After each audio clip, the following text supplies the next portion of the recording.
예수님의 최후의 만찬은 주의 만찬 또 성찬이라고 불려집니다.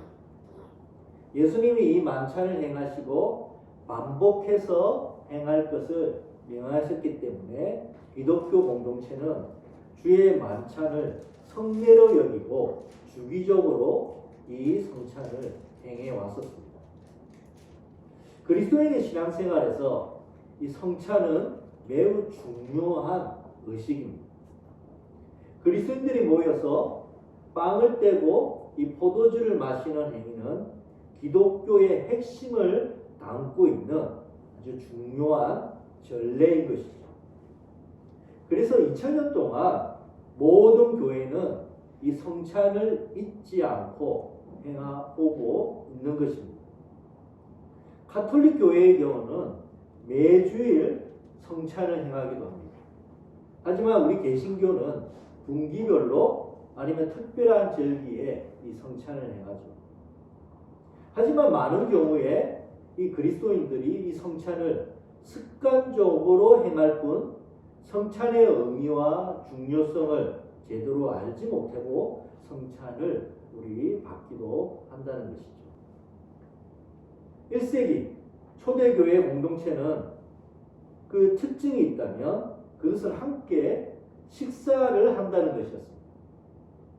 그리스도인들은 부자나 가난한 자, 또 노예나 자유인, 유대인과 이방인, 여인과 남성을 막론하고 함께 모여서 빵과 포도주를 나누면서 식사를 같이 했던 것이죠. 그런데 이들의 초대 공동체의 식사는 여러 사람들의 식사와는 달랐던 것입니다. 그들은 빵과 포도주를 먹기 전에 먼저 빵은 그리스도의 몸이고 포도주는 그리스도의 피라는 선언을 한 후에 빵과 포도주를 먹으며 식사를 나누었다는 것입니다. 외부 사람들, 즉 모르는 사람들이 보면 참으로 기괴한 식사법이었던 것이죠. 이러한 초대교회 공동체의 식사법 때문에 이상한 소문이 돌기 시작했습니다. 그리스도인들이 모여서 인간의 살을 먹고 피를 마시는 광란의 축제를 벌인다는 소문이 로마 사회에 퍼지게 되었던 것이죠. 이 때문에 기독교는 천박한 사이비 종교라는 무명을 쓰게 되었고 기독교인이 박해받게 되는 한 요인이기도 했던 것입니다. 당시 그리스도인들이 고아를 입양을 했습니다. 즉 사회적 약자, 가부와 고아를 잘 돌봐야 된다라는 그 말씀에 대해서 실천했기 때문이죠. 그런데 당시 외부인들은 그리스도인들이 유독히 고아를 많이 입양하는 것을 의심스러운 눈으로 보았던 것입니다. 아이들을 혹 식용으로 사용하는 것이 아닌가라는 그런 의구심이 있었기 때문인 것이죠. 어쨌든 외부인의 의심과 논란이 있을 정도로 초대교회의 성만찬은 특별했었고 또 그리스도인들의 독특한 식사 의식이었던 것입니다. 초대교회 때의 이 성만찬은 그냥 식사였습니다. 초대교회는 이런 예배당에서 예배를 드리지 못하고 가정집에서 자그마한 규모로 예배를 드렸기 때문에 그렇게 예배를 드리고 같이 모여서 함께 식사를 가지는 모임을 가졌죠. 그래서 성도들이 같이 모여 식사하는 것, 그것이 매우 중요한 교회의 주일 예배의 한 부분이었던 것입니다. 하지만 단순히 밥을 먹는다는 의미보다는 예수 그리스도 안에서 형제, 자매, 가족이 되었다는 하나됨의 상징으로서 이 거룩한 식사를 가졌던 것이죠. 그런데 이런 주의 만찬이 성례적 예전으로 바뀌게 되는데 그것은 기독교가 공인되고 로마 교회의 국가 종교가 되면서 성례 의식으로 이 식사가 성례법으로 바뀌게 되었습니다. 이 성만찬은 고정된 형식을 갖게 되었고 사제에 의해서 거행되는 의례가 되었던 것이죠.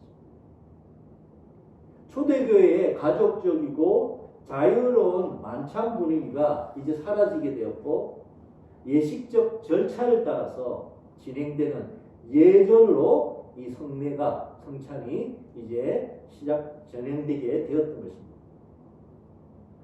성찬은 이 교회가 행하는 중요한 성례, 즉 거룩한 예식입니다.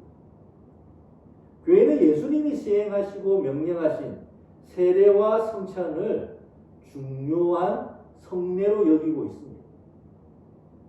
가톨릭 교회는 세례와 성찬에 또 5가지 성례를 더해서 7성례, 즉 결혼과 고해와 소풍 등 이러한 7성례로 지키기도 합니다.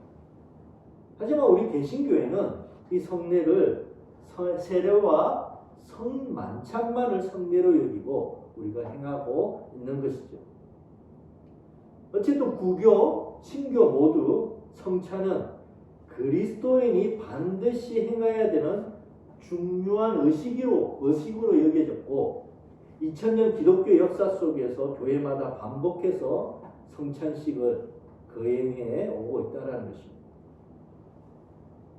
그런데 안타깝게도 이 성만찬의 예식을 어떤 의미와 방법으로 하는가에 대한 논란이 있었고 이로 인해서 교회가 분열되게 되는 일이 발생하기도 했다는 것이죠. 중세 가톨릭은 미사를 드릴 때 예수님이 다시 십자가에서 돌아가신다라고 여겼습니다. 그래서 가톨릭은 이 성찬의 떡이 실제 예수님의 몸이고 또 성찬의 포도주가 실제 예수님의 피라고 여겼던 것이죠. 떡을 떼고 이 포도주를 마시는 행위를 통해서 예수님의 죽으심, 즉 구속의 희생 제사가 지금 다시 동일하게 재현된다라고 가톨릭은 믿고 있는 것입니다. 그래서 성찬의 떡과 포도주는 실제 예수님의 피와 또 몸이 된다고 해서 이를 화채설, 육체로 변한다, 즉 화채설이라고 그렇게 명하고 부르고 있습니다.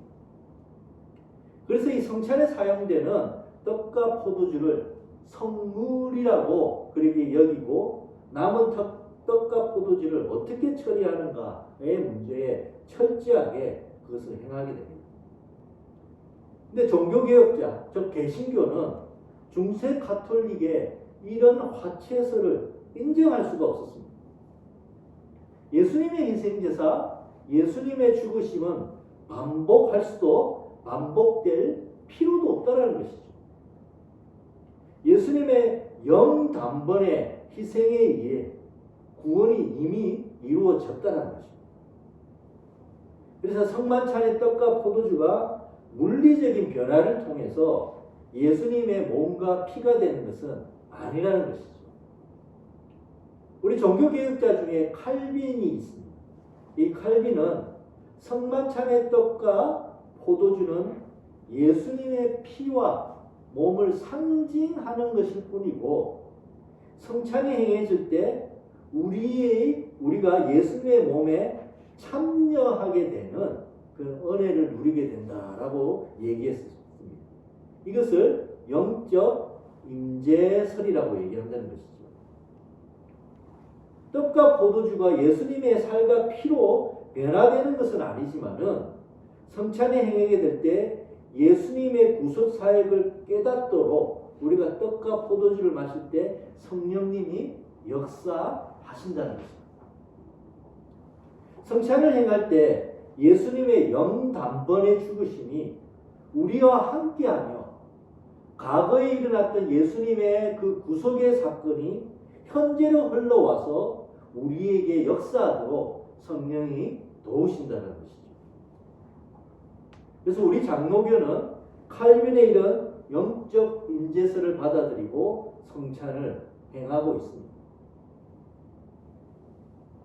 예수님이 로마 군인에 의해서 잡히시기 전날에 예수님의 제자들과 함께 유월절 식사를 하셨습니다. 유월절 식사는 이 출애굽의 구약의 출애굽 사건에 의해서 기인된 것입니다. 유월절, 즉 유대인의 말로 페사흐라고 부르는 이 유월절은 이집트에서 노예 생활하던 이스라엘을 하나님이 구원하신 날을 기념하는 절기인 것이죠. 이스라엘이 하나님의 능력으로 애굽으로부터 해방되어 자유를 얻게 된 것을 기념하고자 이 유월절을 지켰던 것입니다. 이스라엘 사람들은 지금까지도 유월절을 지키고 있죠. 이런 뜻깊은 유월절에 온 가족이 함께 모여서 유월절 저녁 식사를 하게 됩니다. 식사를 하기 전에 먼저 유월절의 의미를 설명하는 것부터 시작하게 되죠. 이집트에서 이스라엘이 어떻게 하나님의 능력으로 구원을 받았는지에 대한 하나님의 역사를 나누고 이스라엘이 어떤 나라인지에 대해서 설명을 해주는 것입니다. 그리고 언젠가 메시아가 도래해서 현재 모든 어려움을 해결해 주실 그 소망의 날을 축복을 하게 되죠. 이런 구원의 기쁨과 소망으로 하나님을 찬양하면서 온 가족이 식사를 나누는 것이 유대인의 유월절 식사인 것이죠. 그런데 오늘 말씀 가운데 예수님이 이런 유대인의 유월절 식사의 의미를 변경시키고 계십니다. 이제부터 예수님 자신을 기념하면서 유월절 식사를 하라고 명하셨다는 것입니다.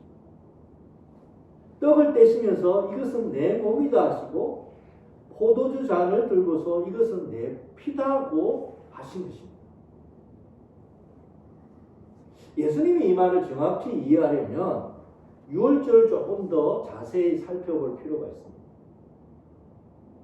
이스라엘 백성들은 하나님의 명령을 따라서 어린 양을 잡아 그 피를 문지방과 그 진 옆에 바르고 이 고기를 불에 구워서 먹었습니다. 이것이 유월절이었던 것이죠. 이스라엘 백성들은 1년 된 수컷 양이나 또 염소를 14일, 즉 2주 정도를 함께 집에서 보내다가 그 양을 잡아서 피를 문설주에 발랐던 것입니다. 생각해 보십시오. 어린 양을 2주 동안 집에서 함께 기르며 보낸다는 것은 특별히 집안에 있던 어린아이들에게는 충분히 이 어린 양에게 정을 줄 만한 시간이었던 것입니다. 그런데 함께 지낸 어린 양을 죽인다는 것은 2주 동안 보냈던 그 어린 양에 대한 정을 보냈던 어린아이에게는 상당히 충격적인 일이었을 것입니다. 그런데 그 어린 양이 죽어야 하는 이유가 다른 게 아니라 나 대신 죽는 것임을 안 아이는 누구보다 큰 슬픔에 사로잡혔을 것이죠. 유월절 어린 양은 대속, 즉 대신 죽는 제물이었고 구원의 제물이었던 것입니다. 예수님이 이것은 내 몸이요 내 피라고 말씀하실 때 이 말을 들었던 제자들은 바로 어린 양, 유월절 어린 양이 생각났을 것이고 예수님이 대속과 구원의 역사를 행하실 것이라는 것을 알게 되었던 것이죠. 제자들은 이 만찬의 의미를 예수님이 십자가에 죽으시고 부활하신 후에야 더 분명하게 깨닫게 됩니다. 유월절 만찬은 다름 아닌 예수님이 출애굽의 어린 양처럼 세상을 위해 대신 대속 제물이 되신 것이라는 것을 제자들은 예수님의 부활 이후에 제대로 깨닫게 된 것이죠. 예수님은 유월절 만찬을 행하면서 출애굽에서 일어났던 이 자유와 해방이 예수 그리스도 안에서 예수 그리스도의 대신 죽음과 희생 안에서 제2의 출애굽, 즉 자유와 해방의 구원이 일어나고 있다는 것을 선포하셨던 것인 것이죠. 자, 이런 예수님의 이 유월절 만찬의 의미를 깨달아 알았던 초대 교회는 그들이 교회가 형성되고 난 다음에 주의 만찬, 이 성찬을 주기적으로 교회 공동체에서 행했던 것입니다. 성찬식은 오신 예수님, 또 오실 예수님을 경험하는 자리였던 것입니다. 그래서 성찬은 기억하는 자리였습니다. 기억하는 자리. 성찬은 우리를 위해 대신 고난을 당하고 우리를 위해서 죽음을 맞으신 예수님을 기억하는 자리였던 것이죠. 그래서 떡과 포도주를 먹으면서 나를 위해서 죽으신, 세상을 위해서 죽으신 그 예수님의 희생과 섬김을 떠올리게 되는 것입니다. 그래서 떡과 포도주가 내 몸에, 내 목을 넘어서 넘어가 몸으로 퍼져가게 될 때 예수님이 나를 위해서 행하신 구원이 내 몸에 새겨지도록 하는 경험을 하는 것이죠. 예수님이 2000년 전에 행하셨던 구원의 역사가 지금 나에게 지금 동일하게 일어나고 있다는 것을 몸으로 확실하게 깨닫도록 경험하는 것이 바로 이 성찬인 것입니다. 또 성찬은 기대하는 자리였습니다. 예수님은 유월절, 즉 주의 만찬이 하나님의 나라가 이루어지기까지는 다시 이 유월절 만찬을 먹지 않을 것이라고 말씀하고 계셨습니다. 하나님 나라가 임하는 날, 즉 세상의 완전한 구원, 예수님의 재림 때에 놀라운 잔치가 있을 것이라는 것을 말해주는 것입니다. 예수님이 다시 오셔서 이룰 그 하나님의 나라를 잔치, 이 파티에 비유하여서 자주 설명을 해주셨습니다. 종말적 구원은 음식과 포도주가 풍성한 잔치처럼 기쁨의 날이 될 것이라는 것입니다. 근데 이 주의 만찬은 예수님이 다시 오신 날 열릴 그런 새 시대의 큰 잔치를 미리 맛보는 것인 것입니다. 예수님이 다시 오셔서 잔치 같은 새 세상을 열어주실 것을 기대하고 확인하는 것이 이 성만찬인 것이죠. 지난 2년 코로나로 인하여 교회는 2000년 역사 속에서 행하던 그 성만찬을 행하지 못했습니다. 이제 실내 마스크가 해제되고 교회마다 성만찬을 다시 행하려고 준비하고 있죠. 저희 교회도 올 3월부터 성만찬을 행할 것입니다. 성찬은 그리스도의 복음을 가장 잘 경험할 수 있는 실물 체험입니다. 설교가 귀로 듣는 복음이라면 성찬은 몸으로 체험하는 복음인 것이죠. 성찬을 행할 때 칼빈이 말했듯이 성령 하나님이 우리로 하여금 예수 그리스도 안에서 이루어진 구원을 생생하게 몸에 기억되도록 또 기대하도록 우리 가운데 역사하실 것입니다.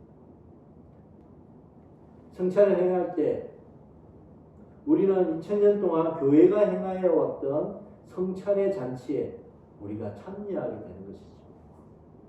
그리스도의 공동체, 교회가 행하던 그 예식에 참여하면서 하나님의 큰 가족 안에 우리 예봉교회가 속해져 있다는 것을 경험하게 되는 것입니다.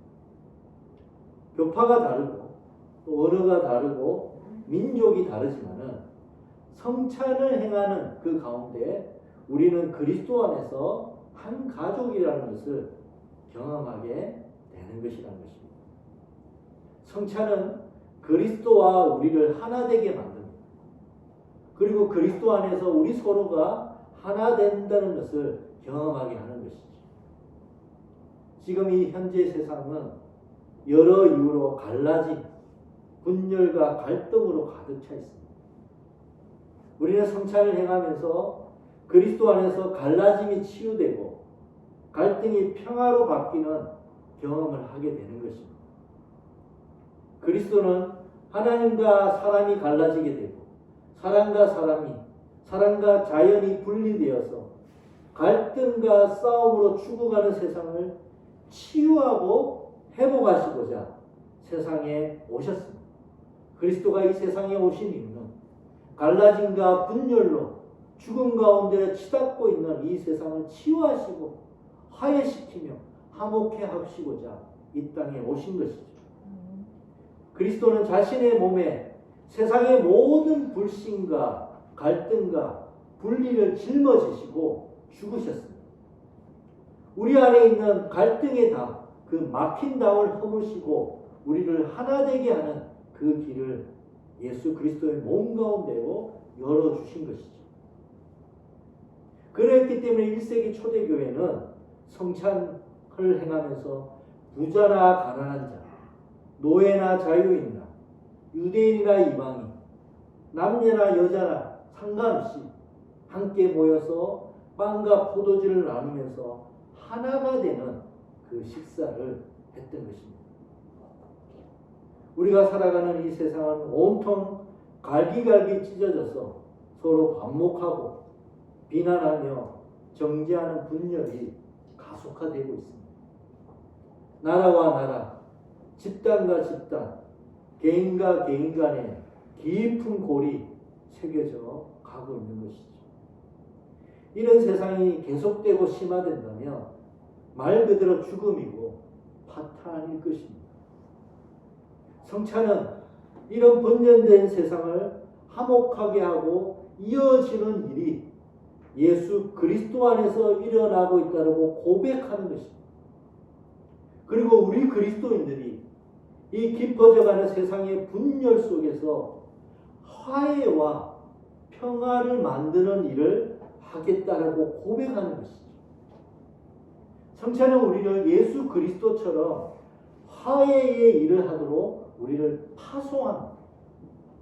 우리가 성찬을 행할 때 화해의 사역을 하도록 그리스도는 우리를 세상 속으로 화해의 사역자로 파송하시는 것입니다. 물론 화해를 일을 하는 것은 쉬운 일이 아닐 것입니다. 그러나 우리가 성찬을 행할 때 생명 대신 예수 그리스도의 생명을 우리가 먹는 것입니다. 성찬은 우리로 하여금 그리스도가 주시는 그런 평화의 기쁨을 맛보도록 할 것입니다. 그래서 그분의 생명과 그분의 평화가 세상 속으로 우리를 통해서 흘러가도록 성령께서 우리를 변화시키며 역사해 주실 것입니다. 이곳에 나온 모든 예본의 성도들에게 성찬의 은혜가 주어지길 기도드립니다. 우리 교회가 성찬을 행할 때마다 주의 생명과 평화가 가득해지는 주님의 그 은총이 우리 가운데 충만하기를 예수님의 이름으로 축원드립니다.